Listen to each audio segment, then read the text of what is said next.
Assalamu alaikum class. Hope you all are doing good. So the topic of our today's discussion is the FLP of microbiology. The first MCQ is all are the medical implications of spores except.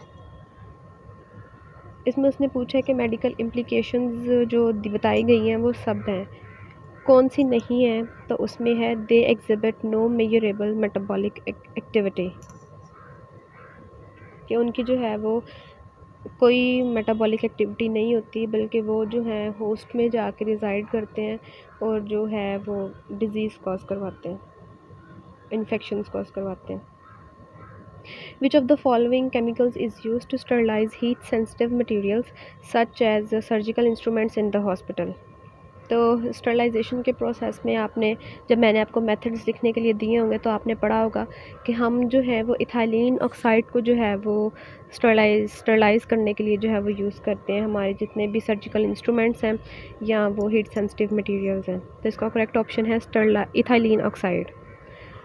Of the following complement components, which one is the most important opsonin? Opsonin मतलब कि जो phagocytosis का process करवाती है, तो इसमें है C3A. The class of immunoglobulin present in highest concentration in the blood of human newborn is IgG. जो हाईएस्ट कंसनट्रेशन होती है जिसकी ब्लड में, जो न्यूबॉर्न के ब्लड में जो है जिसकी हाईएस्ट कंसनट्रेशन होती है, वो हमारी कौन सी एंटीबॉडी है? Immunoglobulin G. Some bacteria are obligate anaerobes. Which of the following statements best explains this phenomena? अब वो कहता है कि some bacteria जो हैं वो obligate anaerobes हैं. अब वो कहता है कि जो इस फिनोमेना को, obligate anaerobes को जो बेस्ट एक्सप्लेन करता है वो क्या है, कि उनके पास जो है वो सुपर ऑक्साइड डिसम्यूटेज और कैटालेज जो एंजाइम्स हैं वो नहीं होते. They lack super oxide dismutase and catalase enzymes. A surgical client develops a wound infection during hospitalization. How is this type of infection classified? मैंने आपको पहले भी बताया था कि जो भी हॉस्पिटल एक्वायर्ड आए या क्लिनिकल सेटिंग में या क्लिनिकल प्रैक्टिस में या एडमिशन जब आपका हो जाता है हॉस्पिटल में, जिस तरह का कोई भी इन्फेक्शन हो हॉस्पिटल साइड रिलेटेड, तो वो क्या होगा? नोसोकोमियल इन्फेक्शन ही होगा. Which one of the following is the most accurate comparison of human bacterial and fungal cells?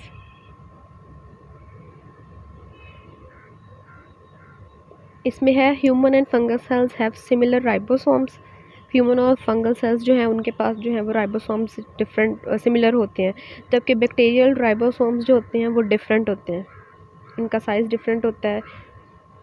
One of the following bacterial components, which one exhibits the most antigenic variation?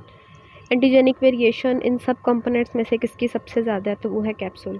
जो capsule जो होता है वो सबका bacterias में सब में capsule होता है. जो मोस्ट एंटीजेनिक वेरिएशन है कि उस पे आके जो है वो एंटीजन एडहेयर करता है और आके जो है वो फर्दर अंदर आके जो है आपके कोई फॉरेन सब्सटेंस या कोई माइक्रोब जो है वो आपके बैक्टीरिया जो भी है उसमें आके डिजीज़ कॉज करवा देता है. Which one of the following sets of properties of exotoxins and endotoxins is correctly matched? अब इसमें आपने जो है वो प्रॉपर्टीज़ मैच करके आपने बतानी है, तो वो क्या है कि एक्सोटॉक्सिन्स के पास जो है वो पॉलीपेप्टाइड्स होते हैं और जो एंडोटॉक्सिन्स के पास होते हैं वो है लिपोपॉलीसेकेराइड्स होते हैं. आपकी बुक में ये टेबल्स बने हुए हैं, मैं फिर आपको बता रही हूँ, वो आपने लाजमी करके जाने हैं. When caring for a client with bronchitis, what is the best way the nurse can prevent the spread of infection? अब एक क्लाइंट है, उसको ब्रोंकाइटिस है, इन्फ्लेमेशन ऑफ द ब्रोंका है, को हम ब्रोंकाइटिस कहते हैं. तो स्प्रेड ऑफ इन्फेक्शन को, कोई भी इन्फेक्शन हो, वो ब्रोंकाइटिस है, वो नमूनिया है, वो टाइफाइड है, वो जो कोई भी डिजीज़ है, आपने सबसे पहले जो फर्स्ट प्रायोरिटी है वो क्या है? Hand washing. What are the determinants of bacterial pathogenesis? Bacterial pathogenesis के डिटर्मिनेंट्स कौन कौन से हैं? All of the following. Toxin production, bacterial disease जो है, इन्वेजन होगी, फिर इन्फ्लेमेशन होगी और इंट्रासेलुलर सर्वाइवल होगा. मतलब कि बैक्टीरिया आया कोई, इन्वेजन मतलब कि उसने अटैक किया होस्ट सेल पे, फिर वहाँ पे उसने इन्फ्लेमेशन करवा दी है, और उसने इंट्रासेलुलर सर्वाइवल मतलब कि वो सेल के अंदर एंटर हो गया और वहाँ पे वो रिजाइड कर रहा है, मतलब कि वहाँ पे उसने अपनी रेजिडेंस बना ली है, और ट्रांसमिशन फिर वो डिज़ीज़ को ट्रांसमिट करेगा. तो इसलिए इसकी वजह से जो है वो सारे ऑप्शंस जो हैं वो करेक्ट है, all of the following. One of the following diseases which one is most likely to be caused by a delayed hyper sensitivity reaction. अब डिलेड हाइपर सेंसिटिविटी रिएक्शन का बल्कि जो है वो हाइपर सेंसिटिविटी रिएक्शंस और उसके types, उसका सबसे पहले जो नीचे बॉक्स दिया हुआ है उसमें कौन कौन सी एंटीबॉडी आती है उसका उन्होंने सारा बताया हुआ है कि किस किस तरह से वो सेल को एडहेयर करती हैं, इन्वेजन करती हैं। फिर नेक्स्ट बॉक्स में सारा उसका एलर्जिक रिएक्शंस बताए हैं, कौन कौन सी टाइप में किस तरह के क्या ड्यूरेशन होता है और क्या क्या डिजीज़ हो जाती हैं। तो डिलेड हाइपर सेंसिटिविटी रिएक्शन में क्या होगा, contact dermatitis such as poison oak और आईवी ओक। अब नेक्स्ट है peptidoglycan is only found in bacterial cells, its side chains are closed linked by which enzyme, transpeptidase. ये दो तरह के एंजाइम है, पॉलीपेप्टाइडेज और ट्रांसपेप्टाइडेज, तो इसमें सिर्फ एक ही मेंशन्ड है, तो वो है ट्रांसपेप्टाइडेज। The nurse must auscultate the lungs of a client in isolation. Which of the following is the best way to prevent the spread of microorganisms to other clients? अब एक नर्स है, उसने एक क्लाइंट को आइसोलेशन में रखा हुआ है और वो जो उसके लंग्स हैं उसको आस्कल्टेशन कर रही है, उसके लंग्स साउंड जो है वो चेक कर रही है। तो बेस्ट वे क्या होगा इन्फेक्शन को प्रिवेंट करने के लिए, तो इसमें ऑप्शन होगी keep the stethoscope use for that client in the room. अब जब वो लंग्स साउंड सुनेगी या लंग्स साउंड देखेगी तो वो किस तरह देखेगी, स्टेथोस्कोप यूज़ करेगी। तो वो जो स्टेथोस्कोप उसके यूज़ करेगी इस क्लाइंट पे, वो जो स्टेथोस्कोप है वो किसी और पेशेंट पे जो है वो यूज़ नहीं करेगी। वो जो है ना स्टेथोस्कोप वो वहीं पे ही रख देगी और जो नया है या उसको स्टरलाइज करके जो है वो दोबारा किसी पेशेंट पे यूज़ करेगी। A client has an infection that is spread through droplets. Which of the following is essential for the nurse to use when taking the client's temperature? अब ड्रॉपलेट इन्फेक्शन है, इसको इस स्प्रेड को बचाने के लिए वो क्या करेगी, सिर्फ एक मास्क पहन लेगी, क्योंकि ड्रॉपलेट्स हैं वो हमारी नोज़ को भी कवर करता है और हमारे जो है वो फेस को, हाफ फेस को भी जो है वो कवर करता है, जिसकी वजह से अगर आपको स्नीजिंग भी हो रही है तो जो है वो ड्रॉपलेट्स फर्दर स्प्रेड नहीं होंगे। Each of the following statements concerning wound infections caused by Clostridium perfringens is correct except। अब जो क्लोस्ट्रीडियम परफ्रिंजिस है उसके लिए जो इन्फेक्शंस कॉज हो रहे हैं उसके लिए सारी ऑप्शंस जो हैं वो करेक्ट है। कौन सी नहीं है कि ऑर्गेनिज्म जो है वो तभी ग्रो करेगा जब ह्यूमन सेल कल्चर होगा, तो ऐसा नहीं है। जो हमारा ऑर्गेनिज्म है, कोई भी बैक्टीरिया है, वो किसी भी स्पेसिफिक कंडीशन में ग्रो कर जाता है, ज़रूरी नहीं है कि उसके लिए एक सेल कल्चर है और वो भी ह्यूमन सेल कल्चर हो, तो ऐसा नहीं। Who is the father of microbiology? Antonie van Leeuwenhoek. मैंने एक दिया था वो था, कौन सा था वो, मेडिकल माइक्रोबायोलॉजी, पता नहीं, अब मुझे ऐसा याद नहीं है, पर उसका जो था वो लुइस पास्चर था। The presence of intestinal microbiota is considered first line of defence. अब एक माइक्रो ऑर्गेनिज्म है इंटेस्टाइन में आ गया तो हमारा सबसे पहला डिफेंस क्या होगा कि हम अपनी म्यूकस मेम्ब्रेन और जो हमारी स्किन है उसको हम इंटैक्ट रखें। तो ये हमारा कौन सी लाइन ऑफ डिफेंस में आ जाता है, ये हमारा फर्स्ट लाइन ऑफ डिफेंस है।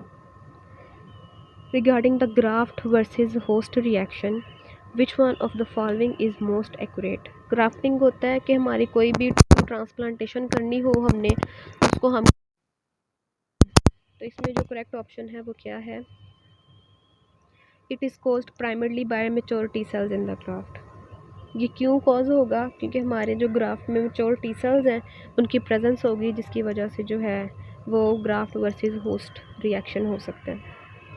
What action by the nurse is most important when performing a dressing change using surgical aseptic technique? इसमें हम क्या करेंगे, एसेप्टिक टेक्निक्स और ड्रेसिंग हमने चेंज करनी है तो हम क्या सबसे पहले करेंगे, हम स्टेरिलिटी जो है, स्टरलाइजेशन को जो है वो मेंटेन करेंगे। Which of the following forms of immunity to viruses would be least likely to be lifelong? अब एक्टिव इम्यूनिटी जो होती है वो डिलेड होती है पर वो लास्ट लॉन्ग होती है, लाइफ लॉन्ग होती है। जो पैसिव इम्यूनिटी होती है थोड़ी रैपिड होती है पर वो लाइफ लॉन्ग नहीं होती, तो इसका करेक्ट ऑप्शन है passive immunity. The purpose of performing a throat culture is to detect the presence of which one of the following bacteria. तो इसका है streptococcus pyogenes. Teichoic acids are the component of the following cell। इसका option है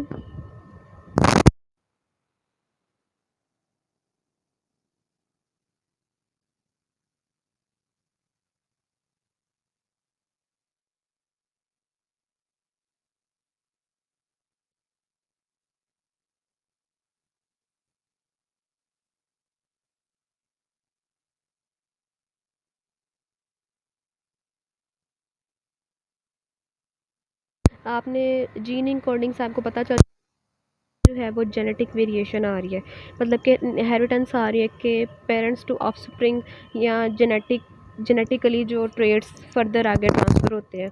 तो इसको इस process को हम जो है वो ट्रांसडक्शन कहते हैं। ट्रांसलोकेशन एक चीज़ का एक लोकेशन से दूसरी लोकेशन में ट्रांसफ़र होना। कॉन्जुगेशन होता है दो चीज़ों को मिला के, द कम्बिनेशन ऑफ टू और मोर थिंग्स। जैसे आपके यहाँ पे एग्जांपल दी हुई है सेक्स पाइलस की। और ट्रांसफॉर्मेशन होता है कोई भी ट्रांसमिशन। तो इसका करेक्ट ऑप्शन है transduction. Which one of the following immunodeficiencies is most likely to predispose to both pyogenic bacterial infections and viral infections in a young child। तो इसमें जो करेक्ट ऑप्शन है वो है ऑल ऑफ द अबव। इसमें chronic granulomatous disease भी है। इसमें which one of the following immunodeficiencies, sorry, इसका करेक्ट ऑप्शन है सीवियर कंबाइंड इम्यूनोडेफिशिएंसी डिजीज़। इसका ऑप्शन है beta option, severe combined immunodeficiency disease, SCID। Which of the following laboratory test is the most appropriate to distinguish Streptococcus pyogenes from other beta hemolytic streptococci? तो इसमें जो है वो option है inhibition of bacitracin. Bacitracin हमारे पास एक drug है जो हम बेसिलस जो बैक्टीरिया होता है हम उससे आइसोलेट करके जो है ये ड्रग बनाते हैं। तो वो हम किसके लिए यूज़ करेंगे? स्ट्रेप्टोकोकस पायोजीन्स का जो इन्फेक्शन होगा उसके लिए हम यूज़ करेंगे। तो इसमें जो अदर बीटा हीमोलिटिक स्ट्रेप्टोकोकाई हो रहे हैं, जो इन्फेक्शन जिनके अगेंस्ट स्प्रेड हो रहा है, तो उसको हम किस तरह से करेंगे? इनहिबिशन कर देंगे हम, बेसिट्रेसिन जो ड्रग है हमारे पास उसको हम रोक देंगे। A client reported onset of their symptoms a few days ago. Low grade fever है, आर्थ्रेल्जिया है एंड फटीग। आर्थ्रेल्जिया होता है जॉइंट में pain in the joints is known as arthralgia. The client was seen in the outpatient clinic by a healthcare provider, diagnosed with a bacterial infection and prescribed a course of antibiotic therapy. At present, the client has 3 days of antibiotic therapy remaining. The client would be in which state of infection? Prodromal stage होगी उसकी। अब prodromal stage वो stage होती है जब incubation period के बाद और अपेरेंस ऑफ सिम्टम्स से पहले, मतलब कि एजेंट एंटर हो गया होस्ट में पर अभी ऐसा कोई सिम्टम्स या कोई भी मैनिफेस्टेशंस जो हैं वो शो नहीं हुई, तो इस स्टेज को हम प्रोड्रोमल स्टेज कहते हैं। अब उसने भी इस क्वेश्चन में यही पूछा हुआ है ना, बताया हुआ है कि बैक्टीरियल इन्फेक्शन है उसको और ये सारा कुछ है, तो ये कौन सी स्टेज हो सकती है?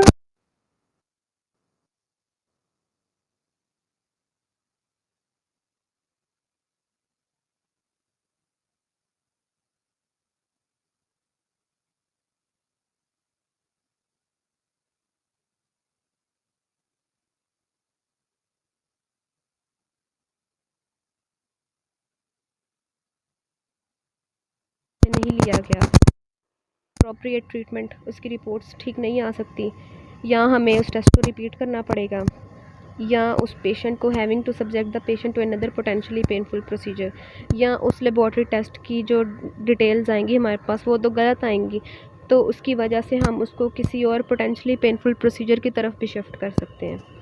तो ये सारे इसकी कॉन्सिक्वेंसेज हैं। A client has a nursing diagnosis of risk for infection that would be the most desirable expected outcome for this client। Risk of for infection जो है वो डायग्नोसिस है, तो इसकी एक्सपेक्टेड आउटकम क्या हो सकती है? इसका है करेक्ट ऑप्शन अब हमने जो है, जब रिस्क फॉर इन्फेक्शन है, जब भी कोई क्लाइंट हमारे पास हॉस्पिटल में आता है तो हमारा मेन मकसद या मेन इंटरवेंशन, मेन गोल जो है हमारा, वो क्या होता है कि हम क्लाइंट को उसके जो साइन सिम्टम्स हैं उससे फ्री करना है और हमने उसको प्रॉपर रिहेबिलिटेशन में जो है वो डिस्चार्ज करना है। तो इसका ऑप्शन बीटा बनता है, the client will be free of sine and symptoms of infection by discharge. Infection के जितने भी साइन एंड सिम्टम्स उसको थे, हमने उससे उसको जो है वो ट्रीट करना है और फिर जो है हमने उसको डिस्चार्ज करना है। Last one is, which one of the following is large gram positive road that causes necrosis of tissue by producing an exotoxin that degrades lecithin, resulting in the lysis